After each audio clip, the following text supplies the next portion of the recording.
बात करनाल के अस्तित्व में आने की है। ये वो घड़ी थी जब करनाल में जंग, एक युद्ध इस जमी पे लड़ा गया दिल्ली के बादशाह और नादिर शाह की तरफ से। 1729 में करनाल प्रमुखता से तब अस्तित्व में आया जब नादिर शाह ने करनाल में मोहम्मद शाह को हराया था। दरअसल 1729 में दमगन की लड़ाई में नादिर शाह की जीत ने फारस पर उसके नियंत्रण को मजबूत कर दिया था और वह 1736 में राजा बन गया। 1738 में अफगानिस्तान पर सफलतापूर्वक आक्रमण करने के बाद वह मुगल साम्राज्य में आगे बढ़ा, जो युद्धों और आंतरिक संघर्ष से गंभीर रूप से कमजोर हो गया था। मुगल सेना ने दिल्ली के उत्तर में करनाल के पास डेरे डाले थे। 24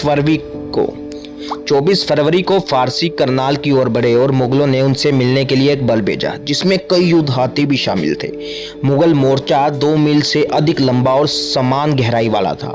यह नादिर शाह की अनुशासित सेना के लिए कोई मुकाबला साबित नहीं करना था।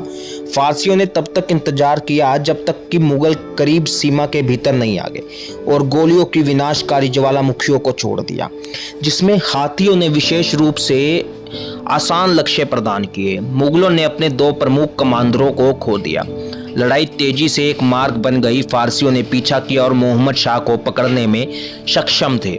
विनाशकारी हार के बाद बातचीत में मोहम्मद शाह ने अपनी भूमि पर अपने साम्राज्य को बनाए रखने के बदले एक बड़ी क्षतिपूर्ति का भुगतान करने पर सहमति व्यक्त की। हालांकि नादिर ने मुगल साम्राज्य को पूरी तरह से जमा करने के लिए मजबूर किया और उसे अपनी राजधानी दिल्ली ले गए, जहां मुगल खजाने को लूट लिया गया था। दिल्ली के नागरिकों द्वारा नादिर के सैनिकों के खिलाफ विद्रोह एक खूनी नरसंहार में समाप्त हुआ, जहां पूरे शहर को लूट लिया गया।